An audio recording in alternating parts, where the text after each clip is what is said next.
നാളെ വന്ന് കാണാം. ഇന്ന് അല്പം തിരക്കില്ല. 2.5 ഏക്കർ എന്നല്ലേ പറഞ്ഞത്? പാടം നികത്തിയൊന്നുമല്ലല്ലോ? അല്ലല്ലേ? ശരി, ഓക്കെ, നാളെ കാണാം. ഓക്കെ, ശരി, ഓക്കെ. എന്താടാ? നീ ഒന്ന് അങ്ങോട്ട് വന്നേ പറ്റൂ. നിന്റെ തന്തയുടെ കാര്യം വലിയ കുഴപ്പമാണ്. അച്ഛനെ എങ്ങനെയെങ്കിലും അവിടെ നിന്ന് മാറ്റ്. അങ്ങനെയാണെങ്കിൽ ഞാൻ വരാം.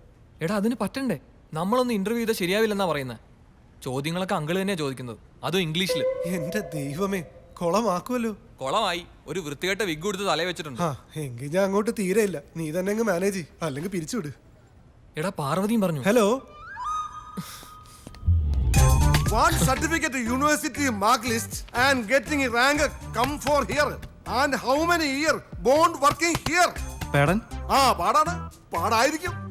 കുഞ്ഞെ വെറുതെ കാണാതെ പഠിച്ച് പരീക്ഷ എഴുതിട്ട് ഒരു കാര്യമില്ല. എങ്ങനെയുണ്ട് അങ്കിളെ, ചോദ്യങ്ങൾ ഞങ്ങൾ ചോദിക്കാം. ആദ്യം ഈ ഫയൽ എന്റെ ചോദ്യത്തിന് ഉത്തരം പറയട്ടെ. ഫയൽ എവിടെ? ഫയൽ ഫയൽ ഫയൽ താടേ. സർ, ഇയാൾക്ക് ഭ്രാന്താണ്.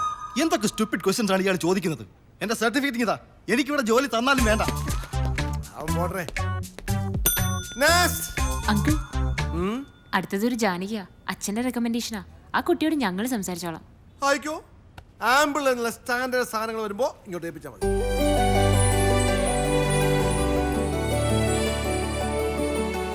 ഇരിക്ക്. Thank you madam. ഇനി നിങ്ങൾ നടത്തിയോ? ഞാൻ ചോദിച്ച പോലെ ഇത്തിരി കേറ്റി തന്നെ ചോദിച്ചു. രക്ഷപ്പെട്ടു. സർ, ആ,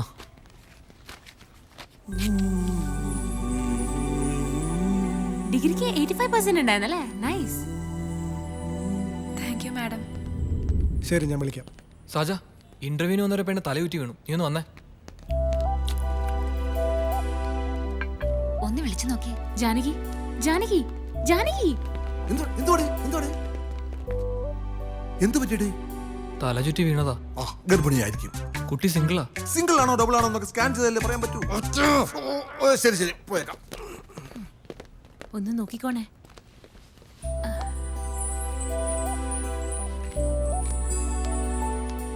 ഭക്ഷണം കഴിക്കാഞ്ഞിട്ടാണെന്നാ തോന്നുന്നത്. കുറച്ച് ബുദ്ധിമുട്ടില്ലാന്ന് അച്ഛൻ പറഞ്ഞിരുന്നു. ഞാൻ എന്തെങ്കിലും കഴിക്കാൻ മേടിച്ചിട്ട് വരട്ടെ. എന്തെങ്കിലും നല്ലൊരു ജോലി ഇതിന് കൊടുക്കാൻ പാറുവിനോട് പറ. മാന്യമായ ശമ്പളവും. ഒരവസരം വന്നപ്പോ എൻ്റെ ബാലകൃഷ്ണന്റെ കുഞ്ഞിനെ കൈവിട്ടില്ലല്ലോ എന്നതിൽ നന്ദിയുണ്ട്. ഒത്തിരി മനസമാധാനം തോന്നുക. ഓഫീസിൽ JK ബാലകൃഷ്ണനും രണ്ടല്ലായിരുന്നു, ഒന്നാ. എപ്പോഴും അങ്ങനായിരുന്നു. പക്ഷെ എന്നെ കളഞ്ഞിട്ട് അവനങ്ങ് പോയി. ബാലകൃഷ്ണന്റെ മോള് എനിക്ക് മോള് തന്നെ. ജാനകിയുടെ അച്ഛനെ പലപ്പോഴും സാമ്പത്തികമായി സഹായിക്കാൻ JK നോക്കിയതാ. ഒന്നിനും വഴങ്ങിയില്ല. ഇനിയെങ്കിലും ഈ ദുരഭിമാനം കളയണം. നമ്മൾ അതുകൊണ്ട് ഒന്നും നേടില്ല. പാരമ്പര്യമായിട്ട് കിട്ടിയ ഒരു നല്ല ചീത്ത സ്വഭാവ. സരസ്വതിയെ എന്താ നോക്കി നിൽക്കണേ? ചായ എടുക്ക.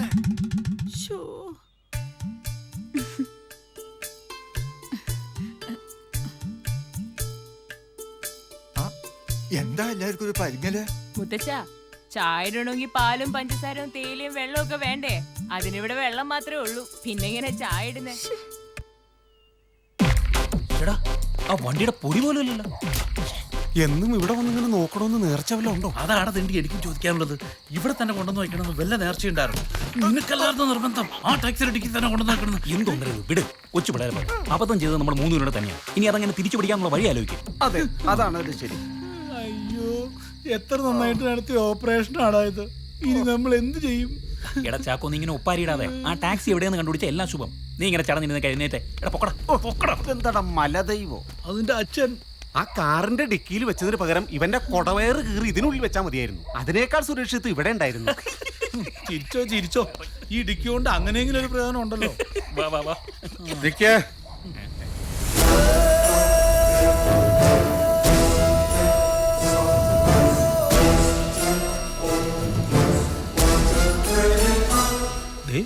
എന്നേക്കാ വലിയൊരു ഡിക്കി.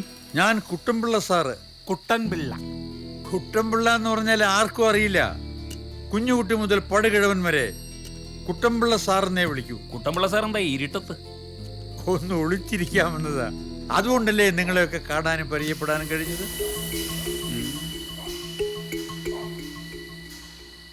ഇത് അലൻ, ചാക്കോ, വെങ്കടേഷ്.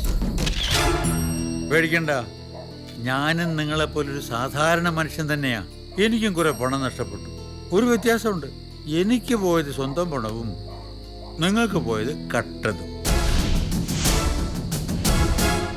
കഴിഞ്ഞ കുറേ ദിവസങ്ങളായി ഞാൻ രാത്രിയിലെ യാത്രക്കാരെ, മര്യാദയ്ക്ക് നടക്കുന്നവരല്ല, നിങ്ങളെപ്പോലെ ഒളിച്ചും പതുങ്ങി നടക്കുന്നവരെ അന്വേഷിച്ച് നടക്കുകയായിരുന്നു. അങ്ങനെ ഇവിടെ വന്നു.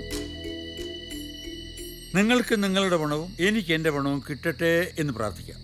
KL 1A999 സ്കോർപിയോ, അതല്ലേ വണ്ടി? കയറി പോയിക്കോളൂ. അങ്ങേര് മാഞ്ഞുപോയി. ഇത് കുട്ടമ്പിള്ള സാറൊന്നുമല്ല, ഇത് സേതുരാമയ്യറ, CBI. ആ, നിങ്ങളൊന്ന് കണ്ടില്ലേ? ആ സൈറ്റ് തന്നെയാ. ആ, അത് തന്നെ. ഞാൻ സാധനം കൊടുക്കാം. ഡാ, ആ ഹോട്ടൽ പ്രൊജക്ടിന്റെ സ്ഥലം കണ്ടില്ലേ? അവരാ. ഓ ആ, സാജന, തീർച്ചയായിട്ടും സ്കെച്ചും പ്ലാനും കൊടുത്തേക്കണം. ഓ ശരി. ഞാൻ നമ്മുടെ ടോട്ടൽ 3 months വർക്കും പ്രോഗ്രസ്സും നോക്കുമായിരുന്നു. And it's really a miracle achievement. സാജന് കിട്ടിയ പണത്തിൽ നിന്നും നമ്മൾ എടുത്തത് എത്രയാ? 50. എത്രയാ? 50. ആ, വേണമെങ്കിൽ ആ 50 അടുത്ത മാസം തിരിച്ചു വയ്ക്കാം. ഞാൻ ആലോചിക്കുന്നത് തിരിച്ചാ, ബാക്കിയും കൂടി ഇവിടെ എടുത്ത് ഇൻവെസ്റ്റ് ചെയ്താലോ? ഓക്കെ, അത് വേണ്ട, അത് വേണ്ട, ഞാൻ എല്ലാം കേട്ടതാ. പാറു പറഞ്ഞാൽ ശരി.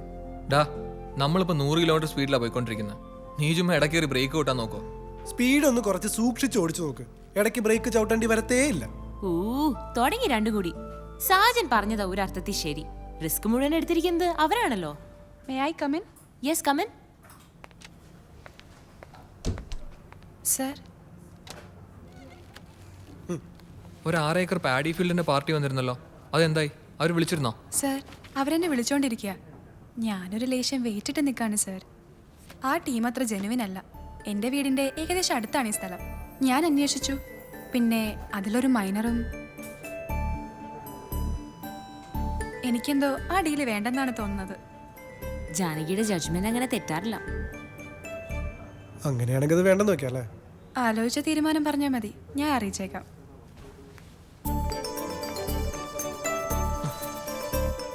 എത്ര പെട്ടെന്നായി പെണ്ണ് റിയൽ എസ്റ്റേറ്റ് പണി പഠിച്ചത്.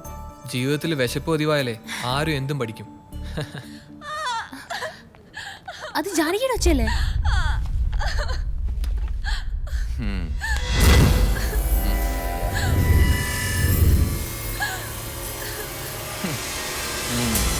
ഹലോ, നിങ്ങൾ ആരാ ഇങ്ങോട്ട് കടത്തിവിട്ടത്?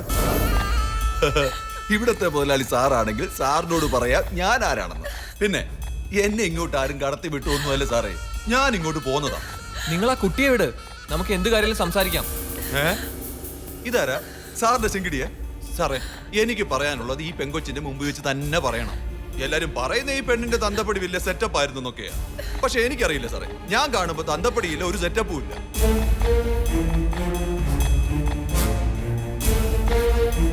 കുറെ പേരുടെ പണം വാങ്ങിയിട്ടുണ്ട് പലിശയ്ക്ക്. ഒരു 10,000 വരെ കൊടുത്തത് ലക്ഷങ്ങളായി. വലിയൊരു മുതലിന്റെ വാങ്ങി കൊടുത്തത് ഇപ്പൊ മുതലുമില്ല, പലിശയില്ല.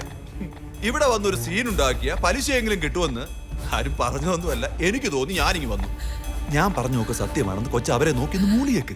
ഇവര് കാശ് തരാന്ന് പറഞ്ഞാൽ ഞാനങ്ങ് പോയേക്കാം. മിസ്റ്റർ, നിങ്ങൾ പറഞ്ഞൊക്കെ ശരിയായിരിക്കാം, പക്ഷെ ഞങ്ങൾ എന്താ ചെയ്യാ? ഈ കുട്ടി ഇവിടെ ജോയിൻ ചെയ്തിട്ട് 1 മാസം പോലും ആയിട്ടില്ല. അത് സാരമില്ല സാറേ, കുറെ മാസം ശമ്പളം ഒരുമിച്ച് കൂട്ടിയിട്ട് ഒരു 3 മാസത്തെ പലിശയെങ്കിലും ഇങ്ങിതാ. 75,000 രൂപ. ഞാൻ നിങ്ങളുടെ കാല് പിടിക്കാം, ഇവിടുന്ന് പോണം. വിവേക്, പോലീസിനെ വിളിക്കും. അയ്യോ, അത് വേണ്ട സാറേ, പോലീസ് വന്നാൽ ഞാൻ പെട്ടുപോകും. ഞാൻ അങ്ങ് പോയേക്കാം. 2 ദിവസം സമയം കൊടുക്കാം കൊച്ചിന്. അതിനു മുമ്പ് പലിശയെങ്കിലും കിട്ടിയാൽ മതിയായിരുന്നു. മുതൽ ഞാൻ എങ്ങനെയാലും റെഡിയാക്കിക്കോളാം. ഹോ,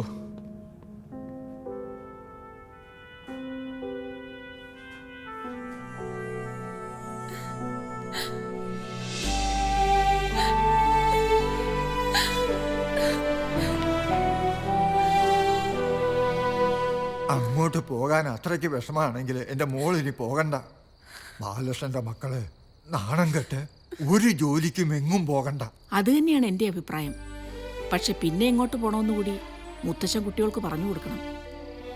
മുത്തച്ഛ, അമ്മയ്ക്ക് വേണ്ടി മാത്രം ഒന്ന് സൈലൻസ് പറയോ? വേണ്ട, മിണ്ടുന്നില്ല, ഞാൻ പോയേക്കാം. പക്ഷെ വിശപ്പും ദാഹമെന്നും പറഞ്ഞ് ആരും അടുക്കളയിലോട്ട് വന്നേക്കരുത്.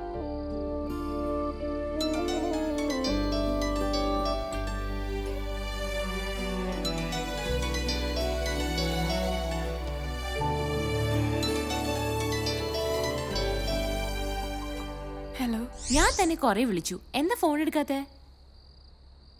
ഞാൻ കാരണം ഓഫീസിൽ വെറുതെ ഒരു പ്രശ്നം. വെറുതെ അല്ലല്ലോ, കാശ് കൊടുക്കാനുള്ളത് തന്നെയല്ലേ. അപ്പൊ കാശ് കൊടുത്താ പ്രശ്നം തീരും. അയാൾക്ക് ഒരു 2 മാസത്തെ പലിശ കൊടുത്ത് തൽക്കാലം നിർത്താം. അത് ഞാൻ തരാം. എന്താടോ ഒന്നും മിണ്ടാത്തെ? അതൊന്നും വേണ്ട മാഡം. ജാനകിക്ക് വേണ്ടായിരിക്കാം, പക്ഷെ ഞങ്ങൾക്ക് ജാനകിയെ വേണം. പിന്നെ വേണ്ടാത്തൊരു കാര്യം എനിക്ക് പറയാനുണ്ട്. ഈ മാഡം വിളി അത് വേണ്ട. കാശ് എന്റെ കയ്യിൽ നിന്ന് തരുന്നൊന്നുമല്ല, അത് സാജൻ ഓഫീസിൽ നിന്ന് തരാൻ പറഞ്ഞതാ. ഇനി നിനക്ക് അഭിമാനത്തിന്റെ പ്രശ്നമാണെങ്കിൽ ശമ്പളത്തിൽ നിന്ന് കുറേശ്ശെ പിടിച്ചേക്കാം. മര്യാദയ്ക്ക് രാവിലെ ഓഫീസിൽ എത്തിക്കോണം, കേട്ടല്ലോ? ആ സാജൻ കുറച്ച് മനസാക്ഷിയുള്ള കൂട്ടത്തിലാണെന്ന് തോന്നുന്നു അല്ലേ? അതൊക്കെ ശരിയാ, പക്ഷെ അവന്റെ പേര് പറയരുതെന്നാ പറഞ്ഞേക്കുന്നത്. അറിഞ്ഞ കൊല്ലും. അങ്ങനെ ചാടിക്കേറി സഹായിച്ചാ അത് വേറെ അർത്ഥത്തിൽ എടുക്കുമെന്ന് അവന്റെ വിചാരം.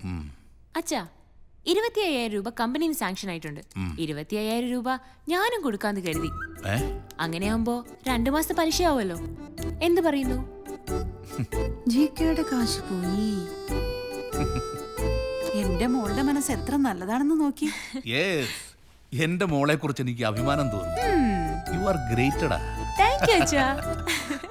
So sweet.